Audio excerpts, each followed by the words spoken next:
ಕತ್ತಲೆ ತುಂಬಿದ ನಿಗೂಢ ಗುಹೆಯಲ್ಲಿದೆ ಚಿನ್ನ. ಲಕ್ಕುಂಡಿಯಲ್ಲಿ ನಿಧಿ, ಕಣವಿ ಹೊಸೂರಿನಲ್ಲಿ ಗೋಲ್ಡ್ ಮೈನ್. ನಿಧಿ ನಿಕ್ಷೇಪದ ದಾರಿಯಲ್ಲಿ ಏಷ್ಯಾನೆಟ್ ಸುವರ್ಣ ನ್ಯೂಸ್ ರೌಂಡ್ಸ್ ಹೊಡೆದಿದೆ. ಕತ್ತಲೆ ತುಂಬಿದ ಆಳದ ಗುಹೆಯಲ್ಲಿ ಚಿನ್ನದ ಬೇಟೆ ನಡೀತಾ ಇತ್ತು. ಲಕ್ಕುಂಡಿ ನಿಧಿ ಪ್ರಕರಣದ ಬೆನ್ನಲ್ಲೇ ಚಿನ್ನದ ನಿಕ್ಷೇಪದ ಕುತೂಹಲ ಜಾಸ್ತಿ ಆಗಿದೆ. ಗದಗ ತಾಲೂಕಿನ ಕಣವಿ ಹೊಸೂರಿನಲ್ಲಿ ಚಿನ್ನದ ಗಣಿಗಳಿದ್ದಾವೆ. ಲಕ್ಕುಂಡಿಯಿಂದ 4 ಕಿಲೋಮೀಟರ್ ದೂರದ ಗುಹೆಯಲ್ಲಿ ಗೋಲ್ಡ್ ಮೈನಿಂಗ್. ಸಾವಿರಾರು ವರ್ಷಗಳಿಂದಲೂ ಕಣವಿ ಹೊಸೂರಿನಲ್ಲಿ ಚಿನ್ನ ಇದೆ.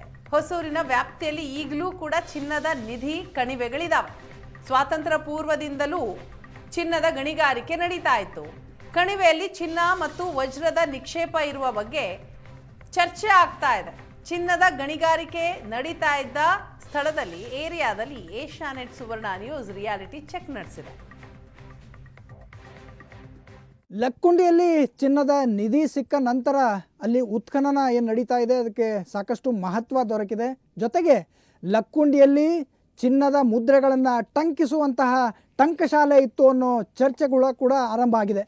ಅಲ್ಲಿ ಟಂಕಿಸ್ತಕ್ಕಂತಹ ಚಿನ್ನದ ಮುದ್ರೆಗೆ ಚಿನ್ನ ಎಲ್ಲಿಂದ ಸಪ್ಲೈ ಆಗ್ತಾ ಇತ್ತು ಅನ್ನೋ ಪ್ರಶ್ನೆ ಕೂಡ ಉದ್ಭವ ಆಗಿರ್ತಕ್ಕಂಥದ್ದು. ಒಂದು ಕಡೆ ಹಟ್ಟಿಯ ಚಿನ್ನದ ಗಣಿಯಿಂದ ಈ ಚಿನ್ನ ಸಪ್ಲೈ ಆಗ್ತಾ ಇತ್ತು ಅನ್ನಲಾಗುತ್ತೆ. ಮತ್ತೊಂದು ವಾದದಂತೆ ಸ್ಥಳೀಯವಾಗಿ ಸಿಗುವಂಥ ಚಿನ್ನವನ್ನು ಬಳಸಲಾಗ್ತಾ ಇತ್ತು ಅನ್ನೋ ಮಾತುಗಳು ಕೂಡ ಕೇಳಿ ಬರ್ತಾ ಇದೆ. ಆದರೆ ಈಗ ನಾವು ನಿಮಗೆ ತೋರಿಸ್ತಾ ಹೋಗ್ತೇವೆ, ಗದಗ್ನ ಕಣವಿ ಹೊಸೂರಿನ ಈ ಕಣಿವೆಯಲ್ಲೂ ಕೂಡ ಚಿನ್ನ ಸಿಗ್ತಾ ಇತ್ತು ಅನ್ನೋ ಮಾತುಗಳು ಕೇಳಿ ಬರ್ತಾ ಇದೆ. ಅಂದರೆ 1990ರಿಂದ 90ರ ದಶಕಕ್ಕೂ ಮುಂಚೆನೇ ಇಲ್ಲಿ ಚಿನ್ನ ಸಿಗ್ತಾ ಇತ್ತು. ಅಂದರೆ ಬ್ರಿಟಿಷ್ ಕಾಲದಿಂದಲೂ ಇಲ್ಲಿ ಚಿನ್ನ ಸಿಗ್ತಾ ಇತ್ತು. ಹೀಗಾಗಿ ಕೆಲ ಬ್ರಿಟಿಷ್ ಕಂಪನಿಗಳು ಜೊತೆಗೆ ಅದರ ಹಿಂದಿನಿಂದೂ ಕೂಡ ಈ ರೀತಿ ಗುಹೆಗಳನ್ನು ಮಾಡಿ ಇಲ್ಲಿ ಚಿನ್ನವನ್ನು ಹೆಕ್ತಾ ಇದ್ರು, ತೆಗಿತಾ ಇದ್ರು. ಚಿನ್ನದ ನಿಕ್ಷೇಪದ ರಿಯಾಲಿಟಿ ಚೆಕ್ಕನ್ನು ಇಲ್ಲಿ ಒಳಗಿನ ವ್ಯವಸ್ಥೆಯನ್ನು ತೋರಿಸಲಿಕ್ಕೆ ಏಷ್ಯಾನೆಟ್ ಸುವರ್ಣ ನ್ಯೂಸ್ ಮುಂದಾಗಿರ್ತಕ್ಕಂಥದ್ದು. ಇಲ್ಲಿ ತುಂಬ ಕಡಿದಾದಂತಹ ದುರ್ಗಮ ರಸ್ತೆಯಲ್ಲಿ ನಾವು ಸಾಗಬೇಕಾಗುತ್ತೆ. ಇದನ್ನು ಒಂದು 15-20 ವರ್ಷದ ಹಿಂದೆ ಇಲ್ಲಿ ನಡೆದಂತಹ ದುರಂತದಿಂದಾಗಿ ಸದ್ಯಕ್ಕೆ ಇದನ್ನು ಬಂದ್ ಮಾಡಲಾಗಿದೆ. ಅಂದರೆ ಇಲ್ಲಿ ತೆರಳಿದಂತಹ ಕಾರ್ಮಿಕರಿಬ್ಬರು ಸಾವನ್ನಪ್ತಾರೆ. ಅನಧಿಕೃತವಾಗಿ ಈ ರೀತಿ ನಡೆಯುವಂತಹ ಸಂದರ್ಭದಲ್ಲಿ ಸಾವನ್ನಪ್ಪದಂತಹ ಸಂದರ್ಭದಲ್ಲಿ ಇದನ್ನು ಕಂಪ್ಲೀಟಾಗಿ ಬಂದ್ ಮಾಡ್ತಾರೆ. ತಾವೇನು ಗಮನಿಸ್ತಾ ಇದ್ದೀರಿ, ಗುಹೆ ಆಕಾರದಲ್ಲಿ ಇರ್ತಕ್ಕಂಥ ಇಲ್ಲಿ ಸುಮಾರು 1 ಕಿಲೋಮೀಟರ್ ದೂರದಷ್ಟು ಇಲ್ಲಿ ಈ ರೀತಿಯ ದುರ್ಗಮ ರಸ್ತೆ ಇದೆ. ಈ ರಸ್ತೆ ಅಕ್ಕಪಕ್ಕದಲ್ಲಿ ತಾವೇನು ಗಮನಿಸ್ತಾ ಇದ್ದೀರಿ, ಈ ರೀತಿಯ ಗೋಡೆಯಲ್ಲಿ ಚಿನ್ನ ಸಿಗ್ತಾ ಇತ್ತು, ಚಿನ್ನದ ನಿಧಿ ನಿಕ್ಷೇಪಗಳು ಸಿಗ್ತಾ ಇತ್ತು. ಆ ಚಿನ್ನದ ನಿಕ್ಷೇಪವನ್ನು ಈ ರೀತಿ ಅದನ್ನು ಆಯುಧಗಳಿಂದ ತೆಗೆದು ಇಲ್ಲಿಯ ಯುವಕರು ಸಾಗಿಸ್ತಾ ಇದ್ರು. ಆಗಿನ ವ್ಯವಸ್ಥೆ ಆಗಿತ್ತು. ಅದಾದ ನಂತರ ಏನು ಇದನ್ನು 15-20 ವರ್ಷಗಳಿಂದ ಏನು ಬಂದ್ ಮಾಡ್ತಾರೆ.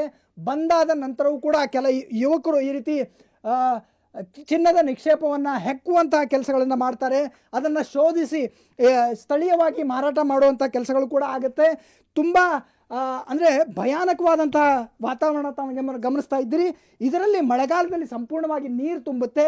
ಸದ್ಯಕ್ಕೆ ಈಗಲೂ ಕೂಡ 1 ಕಿಲೋಮೀಟರ್ವರೆಗೂ ಕೂಡ ಈ ರೀತಿ ದುರ್ಗಮವಾದ ರಸ್ತೆ ಇದೆ. ಈ ಪಕ್ಕ ಏನು ರಸ್ತೆಯನ್ನು ಗಮನಿಸ್ತಾ ಇದ್ದೀರಿ, ಈ ಪಕ್ಕದಲ್ಲೇ ಹಳಿಯ ಆಕಾರದಲ್ಲಿತ್ತು. ಅಲ್ಲಿಂದ ಈ ನಿಕ್ಷೇಪವನ್ನು ಹೊರಸಾಗಿಸ್ತಾ ಇದ್ರು ಅನ್ನೋ ಮಾತುಗಳು ಕೂಡ ಇಲ್ಲಿಯ ಸ್ಥಳೀಯರು ಹೇಳ್ತಾರೆ. ಸದ್ಯಕ್ಕೆ ಇಲ್ಲಿ ಪ್ರವೇಶವನ್ನು ನಿರ್ಬಂಧ ಮಾಡಿರ್ತಕ್ಕಂಥದ್ದು. ಹೀಗಿದ್ರೂ ಕೂಡ ಕೆಲ ಯುವಕರು ಇಲ್ಲಿ ನಿಧಿಯನ್ನು ಅಂದರೆ ಬಂಗಾರದ ನಿಕ್ಷೇಪವನ್ನು ಹುಡುಕ್ಲಿಕ್ಕೆ ಬರ್ತಾರೆ. ಅಂದರೆ ಇದೆಲ್ಲವೂ ಕೂಡ ಬ್ಲ್ಯಾಕ್ ಮಾರ್ಕೆಟ್ನಲ್ಲಿ ಅಂದರೆ ಕತ್ತಲೆಯಲ್ಲಿ ನಡೆಯತಕ್ಕಂಥದ್ದು. 2-3 ದಿನಗಳ ಕಾಲ ಇಲ್ಲಿ ನಡೀತಾ ಇದ್ರು ಅನ್ನೋ ಮಾತುಗಳು ಕೇಳಿ ಬರ್ತಾ ಇದೆ.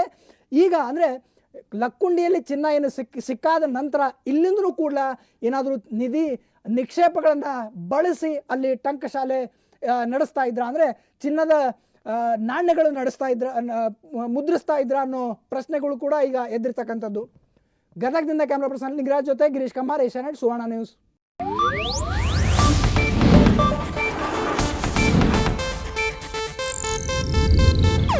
ಇದು ಏಷ್ಯಾನೆಟ್ ನ್ಯೂಸ್ ನೆಟ್ವರ್ಕ್ ಪ್ರಸ್ತುತಿ.